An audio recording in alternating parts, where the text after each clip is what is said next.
site avisando sobre cookies, política de privacidade, termos de uso, empresas sendo multadas por questões relacionadas a dados. Isso tudo tem uma coisa em comum ultimamente, a LGPD. A lei ela aborda tanto os aspectos offline quanto, né, também os aspectos online. Perfeito. E se você tem uma empresa, qualquer pessoa que tem uma empresa, provavelmente já ouviu falar de alguma forma sobre isso e como isso pode afetar o seu negócio ali no mundo digital, né? Principalmente no mundo digital, porque você trabalha com muita informação. E a LGPD, ela provavelmente vai afetar o seu negócio de alguma forma. Será que a sua empresa de fato precisa se adequar? Como que a LGPD ela pode impactar o seu negócio? Essas são coisas que a gente quer saber. Você tem que se adaptar agora? É urgente essa situação? Então hoje estamos aqui com o André. Ele é consultor em privacidade de dados e em compliance, professor, autor, né, de livros. Tem 2 livros já publicados, inclusive em inglês. É advogado e, além disso, ele tem certificações e participações em eventos internacionais. Hoje ele estava até num podcast internacional lá com o Tom Fox.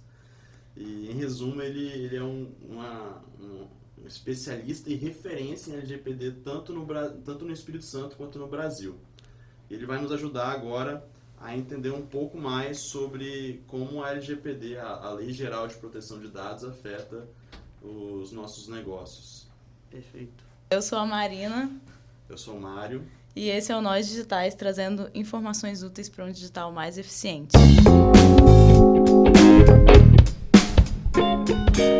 André, primeira pergunta. Como que você chegou na LGPD? Por que você começou a trabalhar com isso? Perfeito. Bom, acabou que foi meio sem ter sido muito planejado. O que aconteceu? Eu já tinha uma experiência de alguns anos trabalhando com compliance. E quando a lei surgiu e começou a se falar, né, com preocupações relacionadas à privacidade de dados de uma forma mais frequente aqui no cenário nacional, eu pensei, esse é mais um risco de compliance que as empresas vão ter que estar atentas para poder se adequar. E fui buscar uma primeira formação nesse tema, ainda em 2018, salvo engano. A partir daí, eu comecei a me inteirar mais, né, sobre esse mundo de privacidade de dados e percebi que é realmente um mundo à parte. Obviamente, por se tratar de uma lei, tem certa sinergia com o saber de compliance, mas ele exige uma área independente, né, um departamento de privacidade, tem um profissional independente para cuidar dessas questões dentro da organização, né, o encarregado de proteção de dados, o famoso DPO, como ele ficou conhecido, Data Protection Officer. Então, assim como um programa de compliance, um programa de privacidade também deve ser implementado dentro da organização, com suas próprias lógicas, né, particulares ali.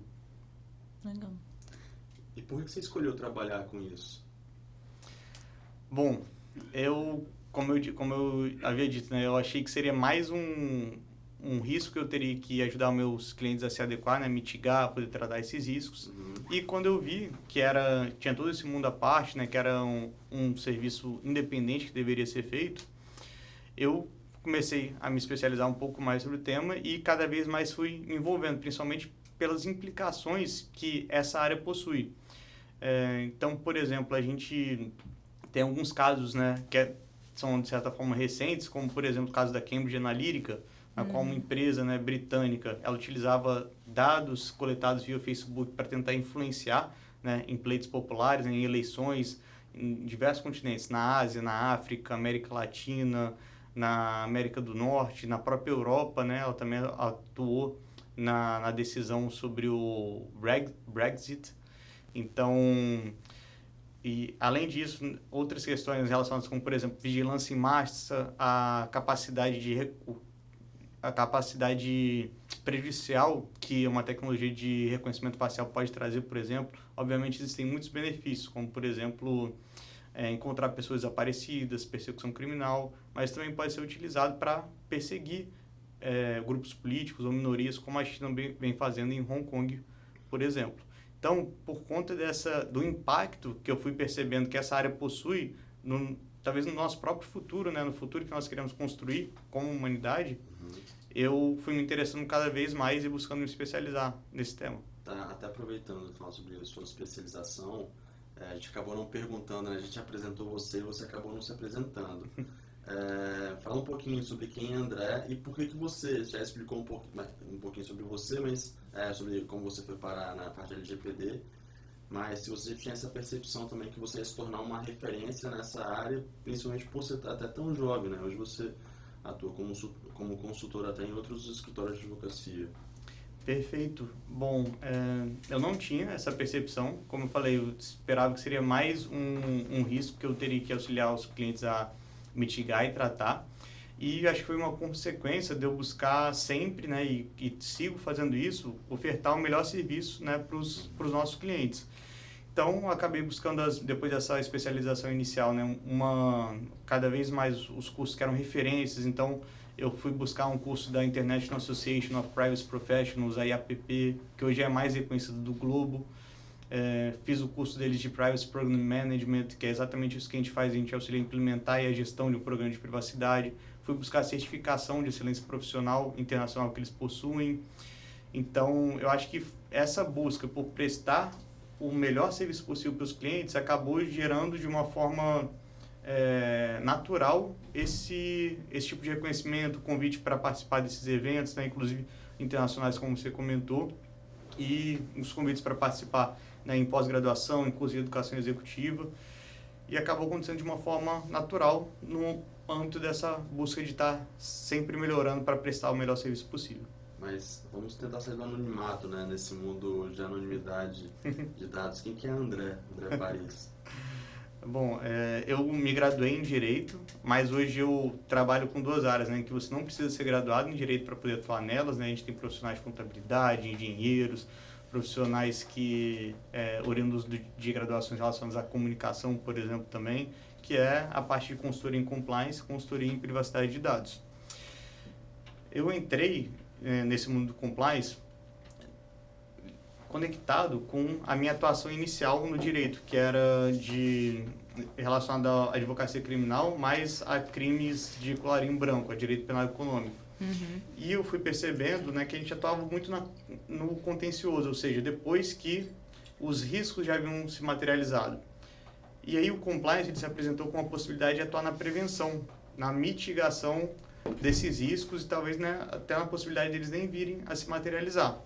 Então, para mim, isso me chamou muita atenção na época e me fez cada vez mais querer ir para essa área.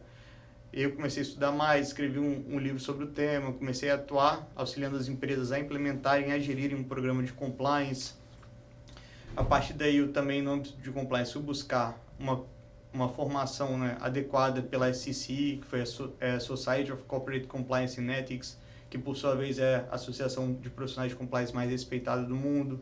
Eles também tinham uma certificação, né, que era uma entidade independente que fazia a prova em si, né, e que eu também realizei, também obtive essa certificação. E no âmbito de privacidade de dados, já adiantei um pouquinho para vocês. E depois eu também fiz um mestrado aqui na nossa Universidade Federal do Espírito Santo, e tenho um LLM também em Direito Societário pela FGV. E depois dessa experiência prática, dessas especializações, eu acabei sendo convidado para participar de alguns cursos de pós-graduação, tanto compliance quanto privacidade de dados, e de educação executiva também. Então, acabou, de forma resumida, sendo essa a minha só isso. Uma pequena mini bio, né? Só isso. Eu acho que dá para concluir que o André é uma pessoa prevenida, então, né? Foi para compliance, depois para privacidade de dados. E falando de lei, eu deduzo, por senso comum, que a maioria das pessoas gostaria de estar adequada às leis, né? Para não acontecer nada de ruim com elas. Então, o que significa estar adequado à LGPD? Perfeito. A maioria, sim, para algumas empresas, né, não está adequado, pode ser parte do core business delas. Mas para a ampla maioria delas, realmente, né, está adequado, reduz bastante riscos relacionados a receberem fiscalizações, sanções, que podem, inclusive, né, acabar com o negócio se ela não tiver um caixa ali para poder arcar com as eventuais, né, penalidades que ela vier a receber. Ou procedimentos judiciais também, de titulares, né, que se sentirem ali lesados, ou mesmo de autoridades competentes, né? Como o Ministério Público pode entrar com uma ação civil pública contra uma empresa, por exemplo. Mas estar adequado à LGPD é basicamente implementar um programa de privacidade dentro da empresa. Por quê? Porque a LGPD ela trouxe mais ou menos um pouquinho mais de 50 obrigações, sejam elas explícitas ou implícitas para as empresas. E se você somar o conjunto delas, a observância dos princípios e dos direitos que foram trazidos pela lei, você chega na conclusão de que um programa de privacidade é capaz de garantir a observância dessas obrigações, quando efetivamente implementado e gerido. Como é um programa, né, não é um projeto, aquele ciclo do PDCA, quem for da área de administração vai conhecer muito bem, né? Plan, Do, Check and Act. O monitoramento, aperfeiçoamento contínuo se aplica perfeitamente também a um programa de privacidade. Legal, eu fiz engenharia de produção, vou me dar bem, então, com esses processos. E qual é o mínimo dentro dessa adequação, qual o mínimo que você diria que uma empresa precisa fazer para estar ali, passou bem ali? Perfeito. Para se adequar, não teria para estar, né, completamente adequado, não tem um mínimo, ou você está ou você não está. Agora, uma empresa, ela pode buscar, já, né, no início da sua caminhada, para aquelas empresas que ainda não se adequaram, né, já que todas, teoricamente, deveriam já estar adequadas, estou começando a minha caminhada, né, deixa eu tentar reduzir, pelo menos, um pouco os principais riscos, as principais vulnerabilidades que a LGPD trouxe para o meu negócio. Dá para conduzir algumas ações emergenciais. Por exemplo, para quem não tem a política de privacidade ainda, vamos elaborar, ou para quem já tem, vamos revisar e adequar ela aos moldes que a LGPD exige agora, criar uma política organizacional de privacidade de dados, que vai basicamente orientar os colaboradores da empresa e terceiros relevantes, como aqueles que atuam em seu nome, a como eles podem conduzir as operações que eles realizam no dia a dia, de forma adequada à LGPD, sem ferir nenhum princípio, sem lesar nenhum direito dos titulares. Além disso, a empresa pode elaborar uma política para tratamento de incidentes de segurança envolvendo dados pessoais, já que a LGPD ela traz, né, normas bem específicas sobre o que fazer em caso de um vazamento de dados pessoais. Também atualizar as cláusulas padrões contratuais dessa organização, porque a LGPD trouxe uma responsabilidade solidária para as empresas. Ou seja, se a minha empresa compartilha dados para a empresa de vocês e a empresa de vocês realiza algum tratamento inadequado desses dados ou é objeto de um vazamento de dados que atingem esses dados que eu compartilhei, eu também vou ser responsável, mesmo que eu não tenha qualquer ação direta nesse tratamento irregular ou não tenha qualquer ingerência sobre as medidas de segurança que vocês possuem na empresa de vocês. Então, por conta disso, a gente não consegue, através de cláusulas contratuais, né, mudar uma lei. Não dá para tirar a responsabilidade solidária, mas a gente consegue mitigar um pouco ela. Colocar algumas obrigações de que essas empresas terceiras elas têm que estar adequadas também e evidenciar isso para essa empresa que está compartilhando esses dados para o terceiro. Também determinar que em caso de um incidente de segurança que aconteça exclusivamente no terceiro, ou caso esse terceiro venda esses dados para alguém ou compartilhe de uma forma irregular com outro terceiro, né, que essa empresa vai ser responsável por ressarcir a outra que não teve nada a ver com essa atividade irregular, dentre outras cláusulas que podem ser inseridas. Além disso, ainda no âmbito dessas ações emergenciais, né, é importante criar desde logo um canal de comunicação com os titulares de dados pessoais, para poder receber essas solicitações. Se uma empresa não tem esse canal, ela já está descumprindo uma norma da LGPD, porque como é que ela vai atender às solicitações de titulares de dados pessoais se ele não tiver como realizar essa comunicação, não souber como fazer, né, pedir o acesso aos dados, solicitar a eliminação quando for possível. E além disso, né, obviamente, tem que ter já um encarregado de dados pessoais designado para aquelas empresas que não são microempresas ou empresas de pequeno porte e que atendam a uma regulação muito recente que a ANPD, nossa Autoridade Nacional de Proteção de Dados, soltou. Então, por exemplo, se uma empresa ela realiza o tratamento de dados pessoais sensíveis, mesmo sendo uma EPP ou uma ME, já não vai se aplicar para ela essa flexibilizaçãozinha muito pequena que a NPD trouxe. Então, se a empresa é EPP ou ME, tem que olhar essa regulamentação, buscar uma orientação para ver se ela se enquadra nessa flexibilização que a NPD trouxe da LGPD. Se não for, tem que designar um encarregado do jeito que a lei está hoje, do jeito que as orientações da ANPD saíram, né? E tem que ter esse profissional.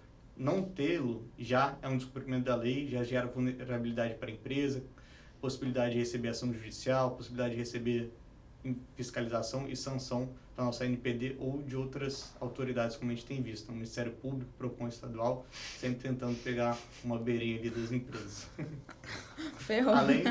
Eu falei de algumas ações aqui, mas para a gente não estender muito, né? Tem mais algumas, são cerca de 14 ou 16 que normalmente a gente conduz nas empresas já nesse início para mitigar as principais vulnerabilidades. Eu imagino que grande parte dos seus clientes hoje sejam em empresas de médio porte para cima, né? E eu queria tirar um pouco do seu chapéu de consultor, assim, botar um possível chapéu de empresário, dono de empresa, que tem um pequeno negócio ali, se deparando com essa legislação e tendo que se adequar de pronto, assim. É possível você tentar se adequar sem que seja tão oneroso, principalmente pela sua quantidade de mão de obra e receita e faturamento escasso ali para dispor, para se dedicar a isso? Ou você acha que a pessoa vai ter que atuar de uma forma não adequada durante um tempo e se preparar para no longo prazo se adequar, e o quanto que isso é arriscado? Perfeito. Bom, eu acredito que a LGPD ela é extremamente desproporcional nas suas obrigações. Ela não deveria ter o mesmo rigor como ela tem hoje para praticamente todas as obrigações, independente do tamanho dessa empresa. É perigoso também que ela fosse diferente? Porque, por exemplo, a gente poderia ter uma startup early stage, mas que ela, né, tivesse um grande volume de dados pessoais ali tratados.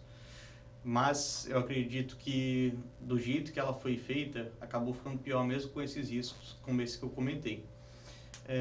Sobre os custos, né, quanto menor a empresa, menos trabalho dá em alguma das atividades necessárias para implementar um plano de privacidade, os custos também costumam ser menor. Mas eu também entendo que existem algumas empresas que, para elas, né, mesmo com um custo menor, né, é completamente inviável arcar com isso. Como um conhecimento muito específico, ela não teria outro caminho a não ser esse. Uma possível alternativa é que hoje existem diversos já cursos sobre o tema. Ela tem que escolher algum adequado e ela pode, ou esse dono do negócio, né, se capacitar para conduzir essas atividades ele mesmo, né, fazer essa gestão, vai dar trabalho, vai dar, mas pode ser menos oneroso que contratar uma consultoria. E além disso, ele, dependendo do tamanho do negócio, né, ele simplesmente, pelo tempo disponível, ele pode ter que assumir, né, esse risco de estar inadequado a essa legislação, o que pode ser um risco, né, que, como o Jim Collins fala, que já passa ali da linha da morte, dependendo do que vem da depois. Eu acredito que teve outra grande falha da implementação da lei por aqui, foi o fato de que a nossa autoridade ela demorou muito para ser constituída. Então, hoje, desde que ela foi constituída, ela já vem soltando alguns guias, e esses guias são gratuitos, estão disponíveis. E isso poderia servir para esses pequenos negócios, né, eles irem buscando orientação por si só e irem adequando a sua organização. Então, eu acho que a NPD deveria, já desde pelo menos 2018, já ter sido devidamente estabelecido e já estar orientando as empresas, não só de pequeno porte, né, mas todas. Até porque existem muitos pontos da LGPD que ainda carecem de uma orientação adicional por parte da nossa autoridade. Pode ir. Você falou alguns aspectos de se adequar à lei ou não se adequar, e todos eles me parecem desafiadores para quem topar, né, o gestor que topar entrar nessa de se adequar. Mas a lei, ela traz alguma oportunidade para os negócios? Algum benefício?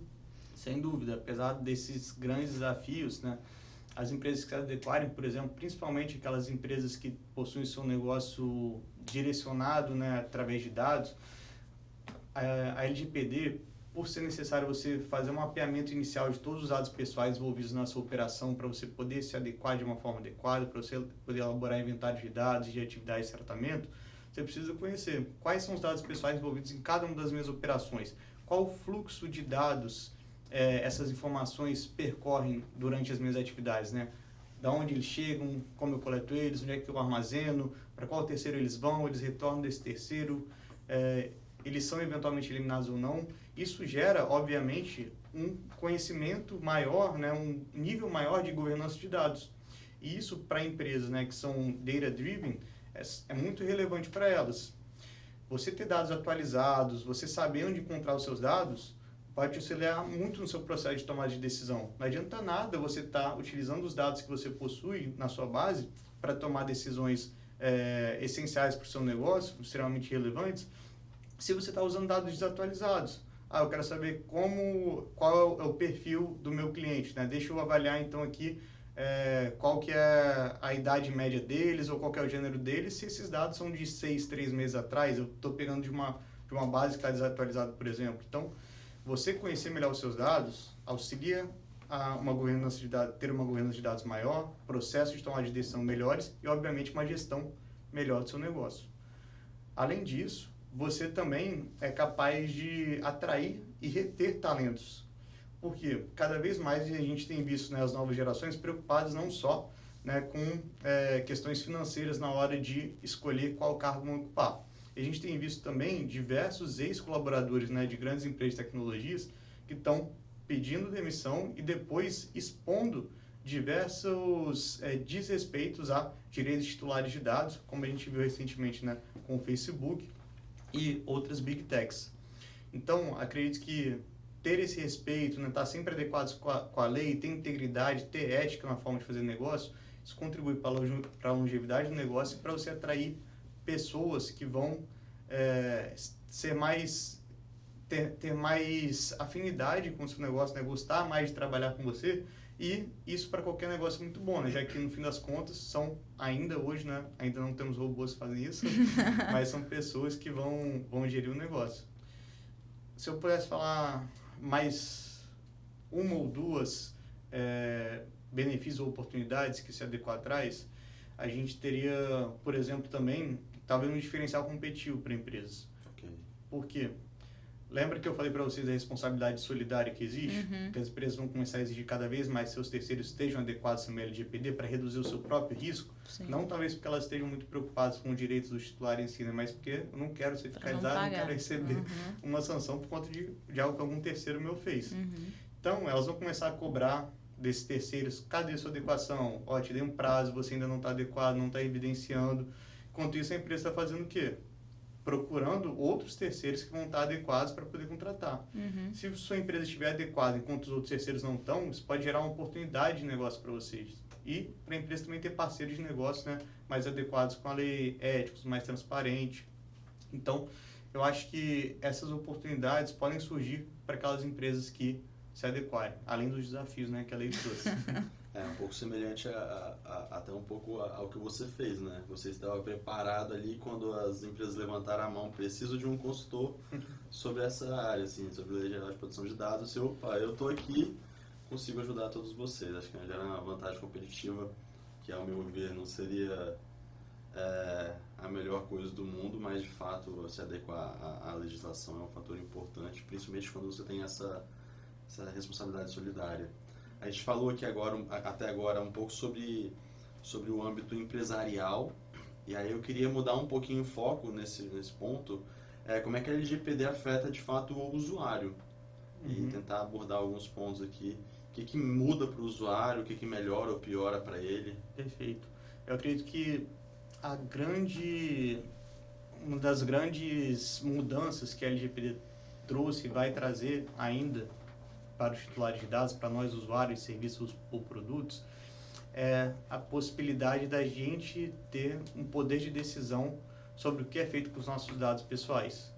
Então, a gente pode, por exemplo, perguntar para as empresas quais dados elas possuem da gente, pedir para atualizar esses dados. Pode ser importante atualizar. Por exemplo, né, para uma seguradora, não é desconhecido o fato de que essas seguradoras, dependendo da sua idade, né, você vai pagar mais ou menos pelo seguro. Então, para mim, que vou estar fazendo 30 anos daqui a um pouquinho mais de um mês, talvez já vai mudar um pouquinho, né, no valor do meu seguro, eu ter 30 anos do que eu ter menos de 30 anos. Então, é interessante para mim eu pedir para eles atualizarem, atualiza esses dados aí, para dar quem sabe, um desconto aí no meu seguro. Outras questões relacionadas a seguros também se o seu veículo fica ou não dentro de uma dentro de uma garagem. Então, sempre pode ser interessante ter esses dados atualizados pelo próprio titular, né? Porque às vezes as pessoas se perguntam, tá, mas para que eu vou passar mais dados? Pode ser benéfico para o próprio titular. Outra questão é pedir a eliminação desses dados também. Nem sempre vai ser possível, né? Tem várias hipóteses que exigem ou que permitem a retenção de dados por tempo adicional pela empresa. Tem leis que exigem, olha, você vai ter que reter durante 30, 20, 50 anos dados de colaboradores, dados dos seus clientes, etc., dependendo da norma ali aplicável. E também a empresa ela tem que ser capaz de reter os dados por tempo adicional para poder se defender de eventual procedimento judicial, arbitral ou administrativo que ela venha a ser parte. Então, eu não posso simplesmente eliminar os dados pessoais porque um cliente meu pediu, se daqui a 3 meses ele pode entrar com uma ação contra mim falando que ele não havia consentido, por exemplo, que eu tratei os dados dele de uma forma inadequada, sendo que ele tinha. Então, as empresas têm que ter muito cuidado na hora de tomar decisões relacionadas à observância dos direitos titulares.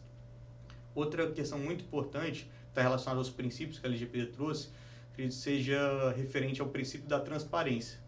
O que ele fez? Ele trouxe a obrigação das empresas, mesmo quando o consentimento não é exigido, de informar ao titular de dados tudo que é feito com o dado dele. Como é que ele vai ser coletado, onde é que ele vai ser armazenado, que outras atividades de tratamento eu vou fazer, se ele vai para algum terceiro ou não, quando eu tenho uma expectativa que esse dado vai ser eliminado pela empresa, quais as medidas de segurança, sejam elas administrativas, técnicas ou físicas, a empresa está realizando para poder proteger esse meu dado. Então, acho que essa é uma maior informação, uma maior possibilidade de tomar decisão sobre os meus dados pessoais que estão com outras empresas. Acho que essas são as grandes alterações que a LGPD trouxe para os titulares, para os usuários. Entendi. E aí, voltando, né, continuando nessa parte do usuário e extrapolando para o mundo digital, eu sou daqueles usuários que, se eu acesso lá ao site, eu não estou preocupado se eles estão pegando meu cookie. Mas se eles me perguntam, eu fico com ódio, que é um atrito a mais, eu faço questão de recusar. Eu sei que não é a forma legal de se fazer. Enfim, eu não gostaria de ter essa ponta a mais ali de atrito. Existe alguma forma de eu meio que autorizar de forma consensual que quando eu acesso o site eles possam pegar meu cookie relacionado ao Facebook, essas coisas que possam relacionar a performance? Obviamente, tem vários cookies que são maliciosos, e aí não estou falando desses tipos, estou falando só daqueles de performance que não alterem nada a sua navegabilidade dentro dos sistemas digitais. Existe alguma forma de a gente também não se preocupar com isso? Perfeito. Sempre que você faz a sua escolha, né, relacionado ao cookies em determinado site, eles tendem a fazer esse registro, e sempre que você retornar, aquele registro ali está gravado. Depois você pode alterar. O ideal, né, seria que o site permitisse que você alterasse as escolhas iniciais sobre os cookies que você fez, mas nem todos, né, alguns não estão nem permitindo essa escolha ainda, né, o que é o adequado perante a LGPD. Agora, de você já determinar a aceitação de uma forma padrão de todos os cookies, né, de qualquer site que você entre, hoje eu ainda não tenho conhecimento de uma possibilidade dessa. Mas, normalmente, o cookie ele registra, né, armazena as escolhas dentro dessa sua primeira vez que você gerenciou os seus cookies, e depois você tende a não precisar mais de fazer isso quando você entra no site, nesse mesmo site novamente. É obrigatório o avisozinho ali de aceitar cookies? Olha, a empresa ela tem que, dependendo dos cookies, né, como por exemplo cookies de publicidade, dependendo do negócio dela, ela tem que ofertar essa possibilidade para o titular, né, de gerenciar os cookies, né? Obviamente existem os necessários, são essenciais para o site funcionar, então sobre isso, né, o titular não tem gerência nenhuma, porque senão ele não conseguiria nem estar acessando aquele site. E também tem que, como eu falei, né, com base no princípio da transparência, as empresas elas têm que informar aos titulares quais são os dados, quais são as atividades de tratamento conduzidas sobre os dados pessoais deles, né, e de que forma. Então, o banner de cookies é uma forma de garantir que isso está sendo feito. Da empresa, ela garantir que ela está sendo diligente em se adequar à LGPD.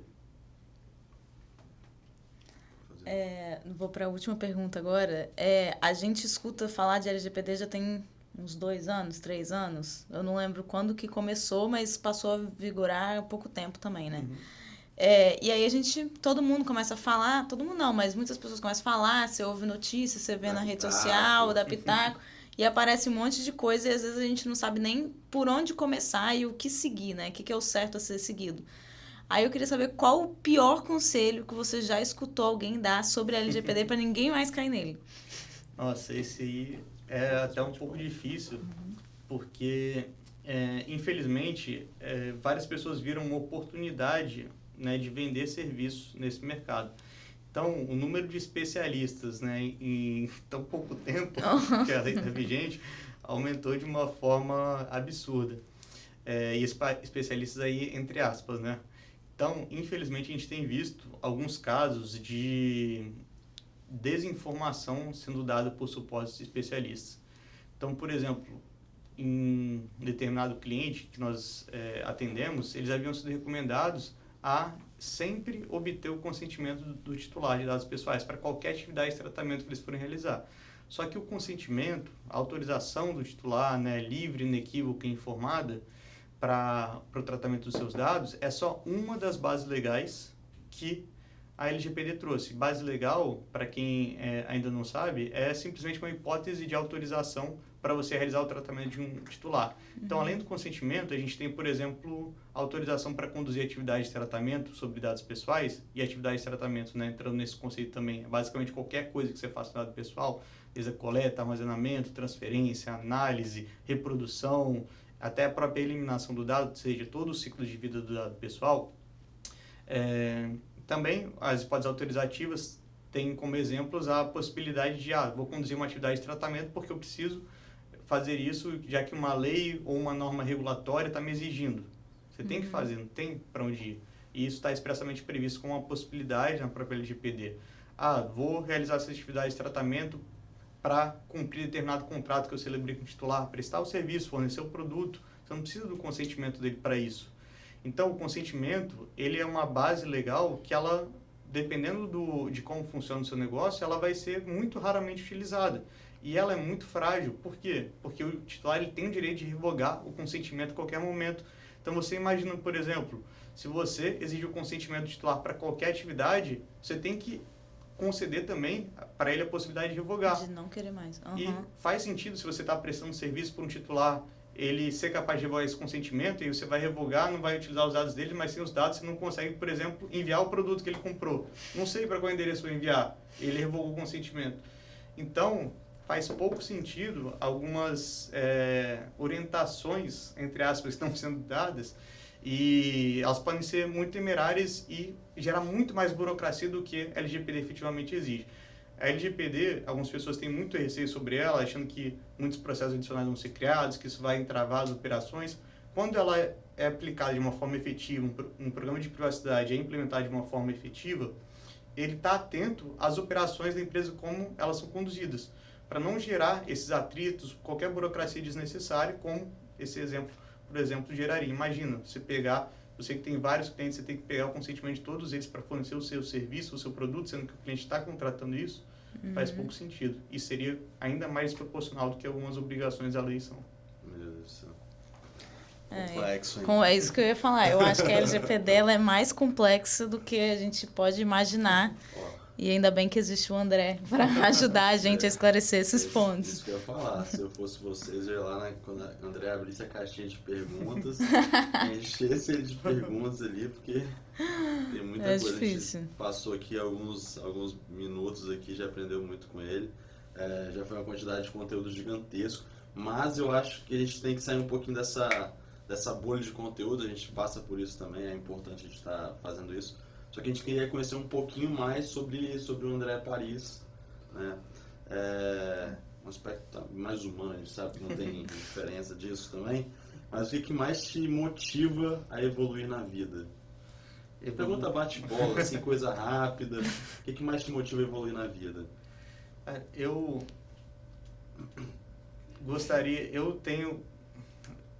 gosto de pensar que a gente é capaz de, através da nossa atividade, dos conhecimentos que a gente adquire, aplicar eles e trazer alguma diferença, né? Mudar a realidade na qual a gente está inserido. Seja a realidade nossa mesmo como indivíduo, de pessoas próximas a gente, ou do contexto em sociedade em que a gente está também. Então, eu acho que é válido você sempre utilizar os conhecimentos que você obteve, a sua existência, né, a sua energia vital mesmo, para você alterar de uma forma positiva ali os ambientes que você se relaciona. Com você, até mesmo, né, como você, como um indivíduo, você mesmo, com os seus familiares, com suas pessoas queridas, com seus amigos, no seu ambiente de trabalho. Então, eu acredito que muito na obtenção do conhecimento voltado para a ação. Não adianta nada a gente, né, obter um monte de conteúdo, ler sobre diversos assuntos, se isso tudo fica na nossa cabeça, isso não é utilizado para aperfeiçoar a gente e as relações que a gente, né, conduz. Então, eu acho que isso é o que mais me motiva, é fazer uma diferença nos ambientes com os quais eu me relaciono. Bom, se você pudesse jantar com 3 pessoas, vivas ou mortas, quem seriam? E por quê? Essa é difícil, porque poderiam ser muitas até. 3 pessoas. Fazer uma festa. Mas tem umas pessoas boas. As mortas, com certeza, para quem me conhece, é Marcos Aurelius. Mário Salles. Eu acho que ele acho que é uma das principais diferenças que a gente tem, né, de formas, né, de se viver, considerado um imperador único, um dos únicos imperadores filósofos da Roma Antiga, um grande expoente do estoicismo, mesmo que na época ele nunca tenha se autodeclarado como estoico. E quem quiser depois conhecer mais pode me acompanhar lá também, que vez ou outra eu faço uma coisinha de estoicismo. Deixa eu ver os outros 2. Nossa, é difícil. Vou tentar pensar talvez nem sejam eles, mas são as primeiras pessoas que estão vindo aqui na minha cabeça. Eu acho que o Fred Mercury, porque ele é uma banda que se eu pudesse, né, escolher ter ido num show, seria deles. Então, por isso ele sempre vem à cabeça, eu acho que seria com ele. E outra pessoa com quem eu jantaria, deixa eu ver, arrumar uma pessoa que está viva hoje, né? Pode ser também. Já falei de 2 pessoas que não estão mais entre nós. Deixa eu tentar pensar aqui. Nossa, é difícil, né? Até porque depois a pessoa, normalmente ela morre, que a gente dá mais valor, né? Exato. Do que, Mas do tem que muita pessoa aqui. boa, tem muita gente boa também. Tem, sem dúvida. Caramba. Difícil. Pode ser 2, né? Pode ser 2, pode ser 2. Se eu lembrar... ela todo dia, isso aí. Se eu lembrar até o final, eu falo pra vocês. Show. Uma dica de livro para um empresário. Compliance, Ética e Transparência como Caminho, de um autor aí. Qual é o autor? É uma brincadeira, pessoal. Esse é o nome do meu livro. Está à venda na Amazon também.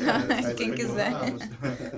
Mas eu acho que Meditações, do Marcos Aurelius, não poderia deixar. E a gente está lendo um livro muito bom, né? No Instituto Líderes do Amanhã, Mentalidade do Fundador. Estou gostando bastante.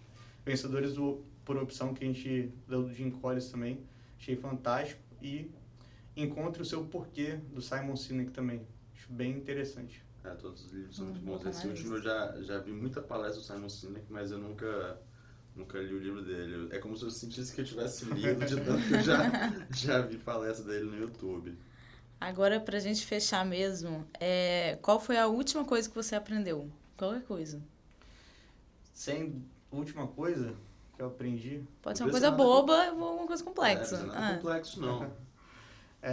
Eu acredito que tenha sido na leitura de ontem da Mentalidade do Fundador, né, em alguns conceitos que ele traz relacionados a como superar algumas crises que as empresas vão enfrentando ao longo do seu crescimento. Então, eu acho que foi como manter a insurgência inicial da empresa, essas características que fizeram ela ter sucesso inicialmente, para que ela supere essas crises aí, seja do stall out que ele chama, seja outros que a empresa vai enfrentar aí ao longo da sua vida. Tá, e agora eu queria botar o André, ele que gosta muito do Marcos Aurelius, filósofo, imperador, eu queria botar você no papel de filósofo ali. Uma frase ou uma dica pra gente, em qualquer área que você quiser passar, se tiver alguma coisa que você carrega com você, que você queira compartilhar. Caraca, mais um que pegou de surpresa. Deixa eu pensar um pouquinho. difícil escolher. Mas tem uma que ela não é de nenhum filósofo em si, mas é de um livro, em que essa frase ela basicamente diz que está chegando a hora de a gente escolher entre o que é mais fácil e o que é certo. E eu costumo acreditar que normalmente não existe essa diferença uma diferença muito clara entre o que é certo e errado, entre bem e mal, mas sim o que é certo e o que é mais difícil para a gente fazer, né? O que é mais fácil. Então, normalmente, fazer o que é certo vai demorar um pouco mais de energia, vai te fazer ter um pouco mais de trabalho, vai ser mais difícil para você alcançar. Enquanto isso, existe um caminho que aparenta ser mais fácil, mas que a longo prazo pode ser um pouquinho mais difícil. Então, acho que escolher entre esses dois caminhos, entre o que é certo e o que é mais fácil, quando você escolhe o que é certo, pode demorar um pouquinho mais, mas você chega ao final da jornada. Às vezes, quando você escolhe o caminho mais fácil, sua jornada é interrompida no meio do caminho. Muito bom. Gostei dessa, André. Muito obrigada pela sua presença aqui com a gente. Eu acho que eu posso falar que eu aprendi muito, imagino que o Mário também. Espero que quem escute e veja a gente também aprenda bastante. Sigam o André, né? Sigam o André nas redes sociais e a Facos também. A Facos também. Isso. E a gente se vê no próximo episódio. Eu que agradeço, pessoal. Foi muito bom estar aqui com vocês. Valeu, até a próxima. Foi. Top. Ai, nossa, fiquei muito tenso.